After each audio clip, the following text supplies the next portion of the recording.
Some undisclosed medical conditions apart from depression emerged yesterday about the 47-year-old Afolake Abiola, the lady who committed suicide in her apartment on the 27th of May 2022 at number 1 Abayomi Komi Close, Osapa, London, in the Lekki area of Lagos. This was confirmed by her neighbors and security guard. The late Afolake Abiola, who lived in a 3-bedroom flat in the compound, was a chartered accountant and worked with one of the telecommunications companies for over 15 years.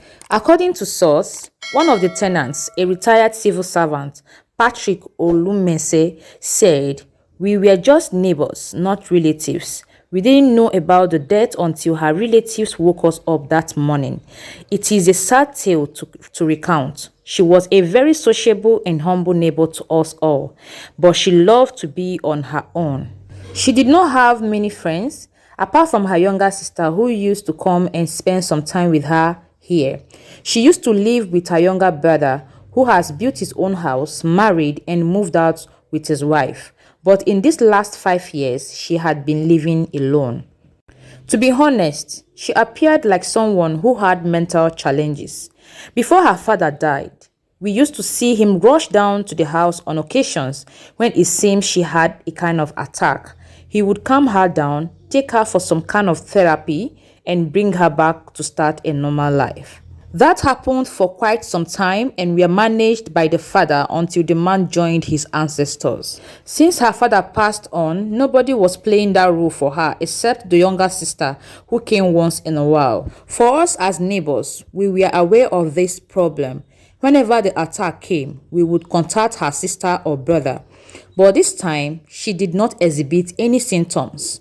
Apparently, Mr. Patrick Olumeshe's confession provided a bit relief and stability to the shell-shocked gate man identified as Junior.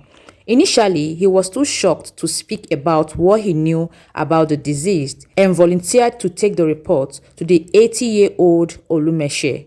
When the 25-year-old security guard identified as Junior managed to speak, he said, "Madam's death was a shock to me.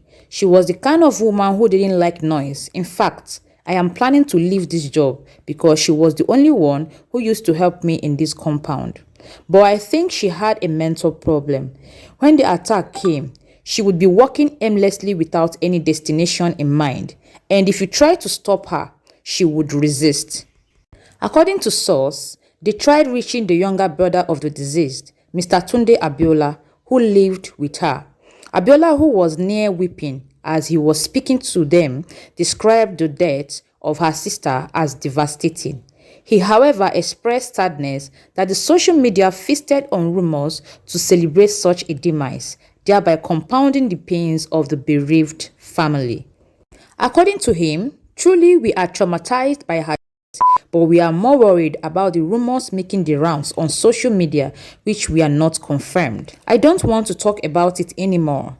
I am not in the mood. We are now more concerned about our mother, who is close to 70 years, but I have asked my wife to go and be with her. It is well, he stated. It is well indeed. Rest in peace, Miss Afolake Abiola. This is very painful. What a beautiful lady. And from the report, like, she seemed to be a very nice person. She's not troublesome. She's always on her own. She didn't have many friends, And this happened. Yesterday when I was saying this, it was as though this guy is just talking too much. If you haven't watched yesterday's video, click on the link above so you can go and watch it. I said it loud and clear. You can't just conclude that she died because she was unmarried and because she didn't have children. Like, what the heck? Where are you thinking from? I thought about it. I said, how can they be saying this? How can a learned lady? I know that depression knows no color, no race, does not know your educational background. But I thought of it, logically speaking, it didn't make sense to me. You understand? That was why I was saying, I stated it clearly in that video that it could be health related. It could be work related. You can't just conclude. In fact, somebody posted, so I even had to ask the person question on Facebook. The person was like, imagine, for 7 years, no knack, no kiss. How did you know it's for? In fact, people can just say anything on this social media, honestly speaking. And the more they say all these things, according to the brother, it's even affecting them. It's compounding the pain. you know. So let's just be careful of what we put out on the internet. God will help us. And may God give the family the fortitude to bear this great loss. So, fam, I would love to use 1 or 2 minutes to talk about what we should derive from her. We shouldn't just talk about it. Whoa, that one will just end there. We need to learn from people, you know. We don't necessarily need to experience something before we learn it. But prior to that, I want to say, if this is your first time of coming across this channel, thank you so much for stopping by. I really appreciate you. Please do consider subscribing. Hit on the like button, hit on the bell icon, select the option all so you get notified each time I post a new video. And for my amazing returning subscribers, you guys are the real MVPs. Like, without you, as in, where is Mrs. Brown's Chronicle? Thank you for always supporting me.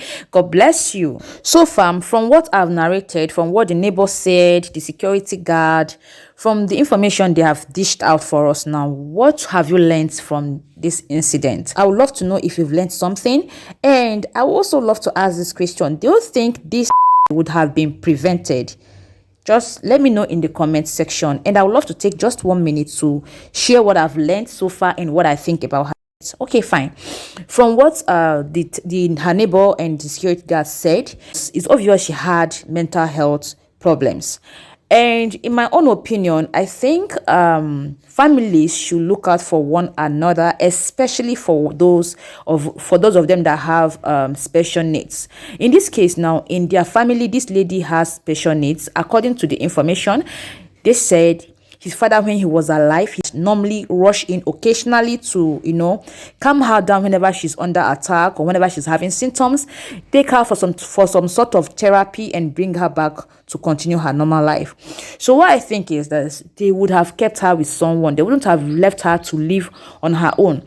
Just like the neighbor said, whenever she exhibits symptoms, they normally call her parents, her sister or brother, to come and, you know, take care of her. But this time around, she did not exhibit any symptom. Like maybe her mind just told her, okay, take this and end your life. You know, someone that is mentally ill, and she just obeyed the voice like that. So I think this death would have been prevented if she was living with someone, if they have provided someone to live with her or bring someone, maybe a family member, to live with her. This is my opinion. I stand to be corrected, but this is what I think. Feel free to share what you think about it in the comment section. And I want to say thank you for watching till this point. I definitely want to see you in my next video. So therefore, if you haven't subscribed, what are you waiting for? Please click on the subscribe button. Please click on the subscribe button. Click on the bell icon. Select the option all so you get notified each time I upload a new video. Thank you so much for watching. I love you all. Bye-bye.